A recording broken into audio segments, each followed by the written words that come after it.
प्रातः स्मरणीय परम पूज्य गुरुदेव जी, वंदनीय संत समाज, उपस्थित परम सम्मानीय भक्त सज्जनों, भक्ति के स्रोत ममतामयी माताओं, नन्हे मुन्ने बच्चों, सदगुरु कबीर साहब जी की एक साखी है। साखी के आधार पर मैं अपना कुछ विचार आप लोगों के समक्ष रख रही हूँ। सदगुरु कबीर साहब जी ने कहा है, लोग भरोसे कौन के बैठे रहे अरगाए, ऐसे ही जीरा जम लुटे जस मटिया लुटे कसाए। सदगुरु कहते हैं कि लोग भरोसे कौन के। संसार में अधिकांश लोग भगवान के भरोसे बैठे हुए हैं। आज विज्ञान के युग में शिक्षा का इतना विकास होने के बाद भी शिक्षित वर्ग अंधविश्वास में, पाखंड में इस तरह जकड़े हुए हैं कि कहते हैं कि उनकी बुद्धि का दिवाला पीट गया है। अंधविश्वास में, पाखंड में और नाना आडंबरों में अपने आप को फंसाना, अपने बुद्धि का दिवाला पीट जाना है, क्योंकि लोगों के अंदर विवेक और विचार नहीं है। अपने से अलग किसी भगवान को, ईश्वर को, परमात्मा को सर्वव्यापी, सर्वशक्तिमान, अंतर्यामी और पता नहीं क्या क्या बता करके सोचते हैं कि वही हमारा उद्धार करता है। एक होनहार बालक जो है, उसकी तबीयत बिगड़ी, कुछ बीमारी हुई और इस संसार से विदा हो गए। परिवार के लोग दुखी हो गए, क्योंकि किसी किसी का जाना लोगों को दुखी कर देते हैं। तो होनहार बालक जो है अचानक इस संसार से चले गए। तो दूसरे लोग कहने लगे कि भगवान की मर्जी है, उसके बिना पत्ता नहीं हिलता। ये लोगों के अंदर एक गलत धारणा है। न कोई ईश्वर परमात्मा सुख दुख देने वाला है और न कोई लाने ले जाने वाला कोई भगवान है। लोग गलत मान्यताएं अपने अंदर बनाए हुए हैं। इसी कारण आज लोग जो है बाहरी काम, जो भौतिक काम है, उसे तो आसानी से कर लेते हैं, लेकिन जहाँ मोक्ष का काम, कल्याण का काम, इस संसार सागर से पार होने का काम जब लोगों के अंदर ये भावना जगती है, तो कहते हैं कि हमें तारने वाला, डुबाने वाला भगवान है। लेकिन आज तक कितने लोग तीर्थों में गए, बड़े बड़े धार्मिक स्थलों में गए, पूजा पाठ किए, यज्ञ हवन किए, दान पुण्य किए, लेकिन उनके मन का जो दुख है, मन की पीड़ा नहीं मिटी। जिसे हम अपने से श्रेष्ठ, महान, पूज्य, प्रतिष्ठित, सर्वव्यापी, अंतर्यामी और सर्वज्ञ मानते हैं, उसे भी अपने कर्मों का फल भोगना पड़ा। रामायण की घटना है। भगवान श्री राम को जब 14 वर्ष का वनवास हुआ, तो श्री राम, लक्ष्मण और सीता जी अयोध्या छोड़कर वन के लिए निकल पड़े। रास्ते में नदी मिली और नदी के तट पर गुहराज, जो निषाद जाति के प्रधान थे, वे मिले और निषाद राज ने भगवान श्री राम के चरण पखारे और नदी में नाव में बिठा करके नदी पार किए। गुहराज, निषाद राज भगवान श्री राम को एक भगवान के रूप में मानते थे, उनके परम मित्र थे। उन्होंने जब भगवान राम को इस स्थिति में देखा, उसे बहुत दुख हुआ। अयोध्या नगरी में राजभवन में रहने वाले सुकोमल राजकुमार आज वनवासी बनकर 14 वर्ष का वनवास बिताने के लिए वल्गल वसन पहनकर निकल पड़े हैं। उसे बहुत दुख हुआ। वे भगवान श्री राम के साथ साथ श्रृंगेरपुर पहुंच गए और रात में जब श्री राम और सीता जी घास बिछाकर जमीन में सो रहे थे तो कुबराज की आंखों से आंसू बहने लगे। उन्होंने लक्ष्मण से कहा कि लक्ष्मण जी, कोमल सैया पर सोने वाले भगवान श्री राम आज घास फूस पर सो रहे हैं। उन्होंने माता कैकेयी को भला बुरा कहने लगा। तब लक्ष्मण जी ने कहा कि निषाद राज, माता पिता को भला बुरा कहने की आवश्यकता नहीं है। हमें जो ये 14 वर्ष का वनवास मिला हुआ है भैया श्री राम को, ये कहीं ना कहीं कर्मों का फल है। लक्ष्मण जी ने निषाद राज से कहा, काहुन को सुख दुख कर दाता, निज कृत कर्म भोग सब भ्राता। लक्ष्मण जी ने कहा कि निषाद राज, किसी को कोसने की, किसी को भला बुरा कहने की आवश्यकता नहीं है। ये कर्मों का ही फल है। तो जिसे हम पूज्य मानते हैं, जिसे हम भगवान मानते हैं, वे भी अपने बंधन को नहीं काट सके। तो हम पूजा करके, प्रार्थना करके, उनके सामने गिड़गिड़ा करके हम अपने बंधनों को काट नहीं सकते। जो कर्म हम कर चुके हैं उसे भोगना ही पड़ेगा। जो गलत काम हमसे हो चुका है उसे भोगना पड़ेगा। वो बिना भोगे कटने वाला नहीं है। इसलिए सावधानी की बात है कि हम किसी के साथ ऐसा कर्म न करें, ऐसा व्यवहार न करें कि उसके बदले में हमें दुख उठाना पड़े, हमें जीवन में भटकना पड़े, जीवन में ठोकर खाना पड़े, पश्चाताप करना पड़े, आंसू बहाना पड़े। पश्चाताप करना, आंसू बहाना, रोना, गिड़गिड़ाना, दुनिया के लोगों के सामने अपमानित होना, संसार से ठोकर खाना, ये गलत कर्मों का ही परिणाम है। आदमी बेहोशी में जीवन जीता है और बेहोशी में जीवन जी करके पता नहीं अपने जीवन में नाना दुष्कर्म कर डालते हैं। और उन पापों से बचने के लिए लोग जो है अनेक आडंबर करते हैं, नाना प्रकार के पाखंड करते हैं। कहीं नदियों में नहा रहे हैं, कहीं पहाड़ों में जाकर के देवी माँ को मना रहे हैं, तो कहीं पेड़ पौधे को पूज रहे हैं। तो ये केवल पाखंड है, केवल धोखा है। इससे किसी का उद्धार होने वाला नहीं है। इसलिए हम ऐसा कर्म न करें, ऐसा व्यवहार न करें कि बदले में हमें ही दुख उठाना पड़े।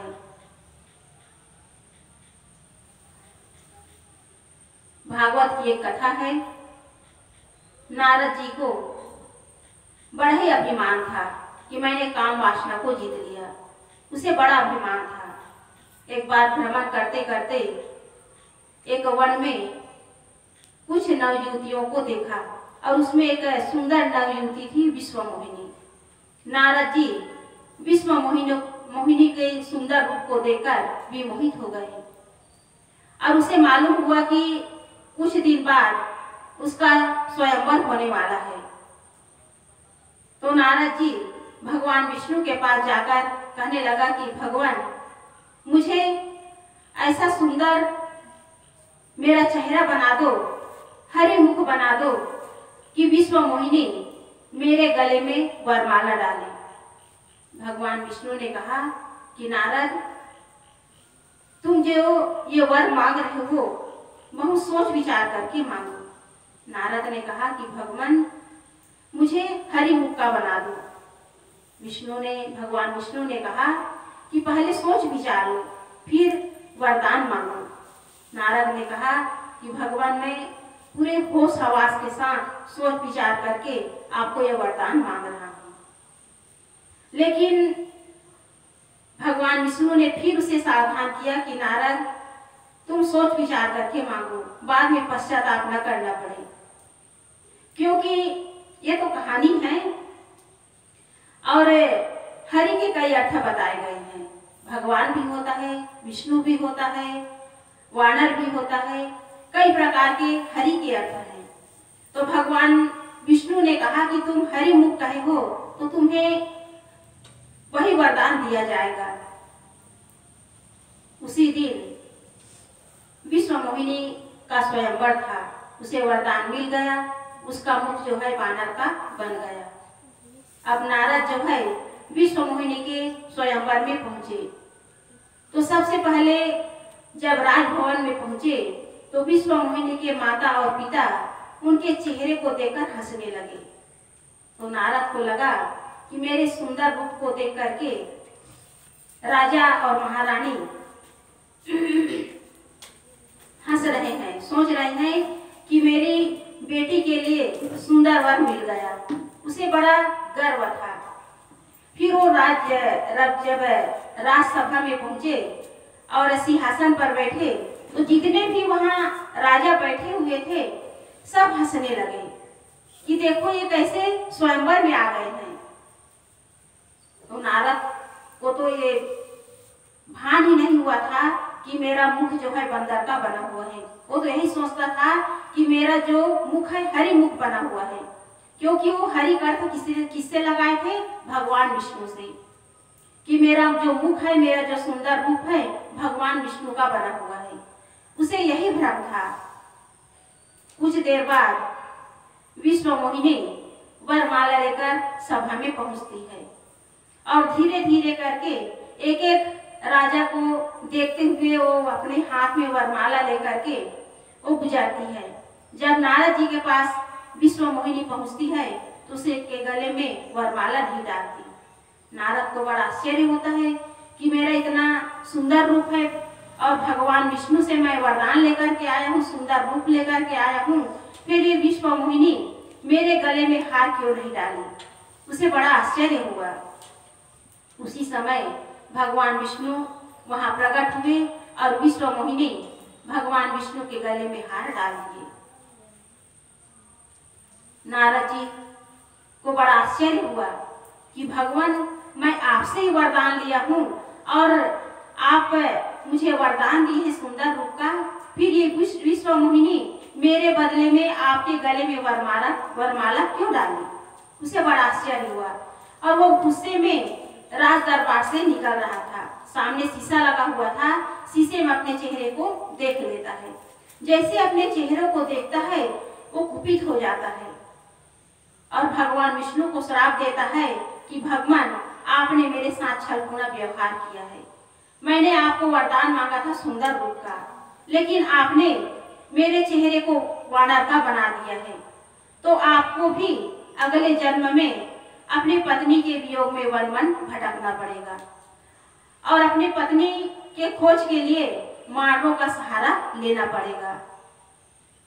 तो इस प्रकार कहा जाता है कि भगवान श्री राम जो अगले जन्म में विष्णु का जो अवतार राम बनकर के आए, उसे भी सीता के वियोग में वन वन भटकना पड़ा। ये तो एक कहानी है, कथा है। कहने का मतलब यही है कि किसी के साथ छलपूना व्यवहार करने से उसका फल भुगतना पड़ता है। कहा भी गया है कर्मों का फल आज नहीं तो निश्चय कल। वो मिलना ही मिलना है, भोगना ही भोगना है। बिना भोगे हम किए हुए कर्म से मुक्त नहीं हो सकते। तो ये सब तो केवल कहानियां हैं समझाने के लिए कि हम किसी के साथ ऐसा व्यवहार न करें कि बदले में उनके मुख से, उनकी आत्मा से आह निकले। तो सावधानी पूर्वक जीवन जीने की आवश्यकता है।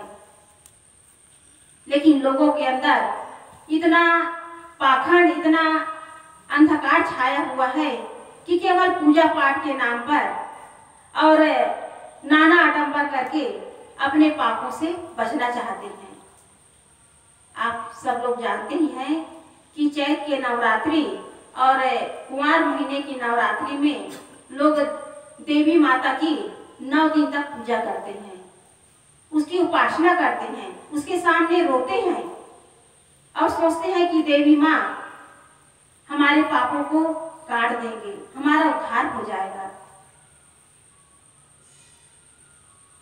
तो ये जितने भी पूजा पाठ के जितने भी पद्धति हैं, ये केवल लोगों को भटकाने के लिए है। विचारने वाली बात यह है कि जितने भी महान हुए हैं, चाहे वो भगवान श्री राम हो, कृष्ण हो, हनुमान जी हो, सीता जी हो, दुर्गा जी हो, काली माँ हो, जितने भी महापुरुष है, देवी देवता हैं, वो महान बने हैं तो अपने सत्कर्मों के आधार पर, वो पूज्य हुए हैं तो अपने महान कर्मों के आधार पर पूज्य हुए हैं। श्री राम को लोग भगवान क्यों कहते हैं, मर्यादा पुरुषोत्तम राम क्यों कहते हैं? क्योंकि उन्होंने जीवन भर माता पिता की आज्ञा का पालन किए, अपने भाई के लिए राजपाट त्याग दिए और जीवन भर एक पत्नी व्रत धारण किए। इसी कारण उसे मर्यादा पुरुषोत्तम कहा जाता है और इसी कारण वो पूज्य हुए। हम रामायण को सुनते हैं लेकिन उससे हम शिक्षा नहीं ले पाते, तो लोग जो है पूजा पाठ के नाम पर नाना आडंबर करते हैं। देवी माँ के सामने लोग जो है पूजा पाठ करते हैं। पूजा पाठ करना गलत नहीं है, लेकिन पूजा पाठ के नाम पर जीवों की हत्या करना, नाना प्रकार के गलत चीजों का सेवन करना, ये पूजा के जो परिभाषा उसे बिगाड़ना है। देवी माँ के सामने बड़े बड़े देवी स्थलों में जाओ, चंद्रहासिनी जैसे पर्वत वाली देवी माँ के पास जाओ तो वहाँ खून की नदियां बह रही है। आप पाप काट रहे हैं कि पाप कमा रहे हैं? पूजा करना गलत नहीं है, आप सात्विक ढंग से पूजा करिए, फूल प्रसाद चढ़ाइए, अगरबत्ती जलाइए, लेकिन जीवों की हत्या करके आप अपने कर्म, अपने बंधनों को आप काट नहीं सकते। आपका पाप और बढ़ रहा है। तो लोग विचार नहीं करते, केवल दिखावे में और सुनी सुनाई बातों में लोग जो है भूले हुए हैं। और ये जितने भी आडंबर है, जितने भी पाखंड हैं, इनको बनाने वाले मनुष्य ही हैं। ये पंडित, पुजारी, ब्राह्मण लोग इस तरह पूजा पाठ की जो पद्धति बना दिए हैं, इनके पीछे केवल एक ही उद्देश्य है कि जनता को बेवकूफ बनाना और उनका आर्थिक और बौद्धिक रूप से उनका शोषण करना। और आज भी साधारण जनता जो है इन धार्मिक लोगों के हाथों शोषित हो रही है, उनका शोषण हो रहा है, क्योंकि जनता के अंदर जागृति नहीं है, उनके अंदर विवेक और विचार नहीं है। उनके अंदर तो यही धारणा है कि मारने वाला है भगवान और बचाने वाला है भगवान। लेकिन भगवान यदि मारने वाला, बचाने वाला होता तो अभी 12 तारीख को जो विमान क्रैश हुआ, उसे बचाने के लिए कोई भगवान प्रकट नहीं हुए, क्योंकि उनमें बैठे हुए कितने लोग भगवान के भक्त थे, भगवान के पुजारी थे, भगवान के प्रति आस्था रखे थे। लेकिन जीना और मरना किसी भगवान के हाथ में नहीं है। ये जीना और मरना ये हमारे प्रारब्ध के अनुसार है। जन्म और मृत्यु किसी भगवान के हाथ में नहीं है। यदि भगवान के हाथ में होता तो आज कितने लोग जो है अमर हो गए होते। लेकिन ये शरीर जो है मरण धर्म है। धीरे धीरे हम मृत्यु की ओर बढ़ रहे हैं, इसलिए हम मृत्यु को झुठला नहीं सकते। तो हम विचार करें कि हम इस संसार में आए हैं तो इस संसार से हमें जाना है, लेकिन जाने से पहले हम अपने जीवन को सही तरीके से समझ लें। लोग सोचते हैं कि हम भगवान की पूजा करके, कथा भागवत करके, गाय की दान करके हम इस संसार सागर से तर जाएंगे, भवसागर से तर जाएंगे। लेकिन भवसागर है क्या? लोग तो ये भी नहीं जानते कि भवसागर क्या है। लोग तो यही समझते हैं कि हम कथा कीर्तन करके, भागवत करके, पूजा पाठ करके, मंदिरों में दान पुण्य करके, गंगा में नहा करके भवसागर से पार हो जाएंगे। भवसागर को लोग जानते ही नहीं है। भवसागर है हमारे मन की वासनाएं, हमारे मन की पीड़ा, हमारे मन का दुख, मन की अशांति, यह भवसागर है।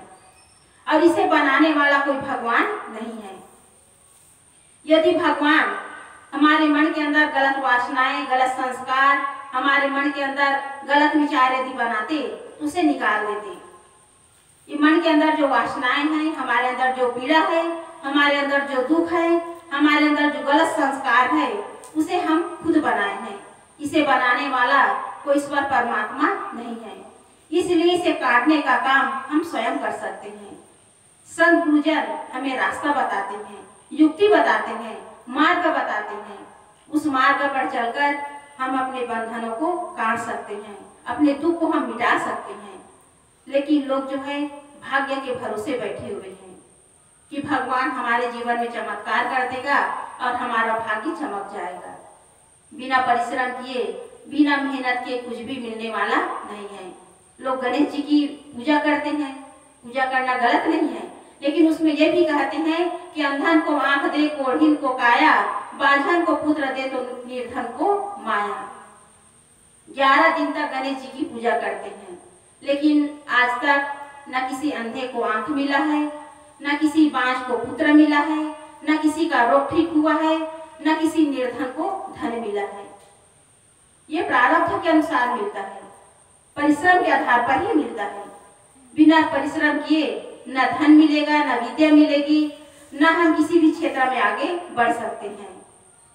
आदमी मेहनत करना नहीं चाहता, केवल आलसी बन करके भगवान के भरोसे अपना भाग्य चमकाना चाहता है कि हमारा भाग्य जो है उदय हो जाए, हमारे भाग्य में कुछ चमत्कार हो जाए, जीवन में कुछ अच्छा हो जाए। अच्छा सोचोगे, अच्छा करोगे, तब तुम्हारे भाग्य में अच्छा होगा। बिना पुरुषार्थ किए भाग्य चमकने वाला नहीं है। गलत ढंग से यदि कर्म करोगे, गलत ढंग से लोगों के साथ व्यवहार करोगे, तो तुम्हें जीवन में कभी सुख मिलने वाला नहीं है। हम जो बीज बो रहे हैं वही लौट करके हमें मिलेगा। अभी किसान लोग अपने खेतों में बीज डाल रहे हैं और वो बीज जो है कई गुना किसानों को मिलता है। वो मेहनत करते हैं, परिश्रम करते हैं, रात और दिन उसमें लगे रहते हैं। उसी प्रकार इस भवसागर से पार होने के लिए हमें भी रात दिन मेहनत करने की आवश्यकता है। रात दिन हर क्षण हर समय अपने मन को शुद्ध करने की आवश्यकता है, मन को निर्मल बनाने की आवश्यकता है, अपने मन का, अपने अंतःकरण का निरीक्षण करने की, परीक्षण करने की आवश्यकता है।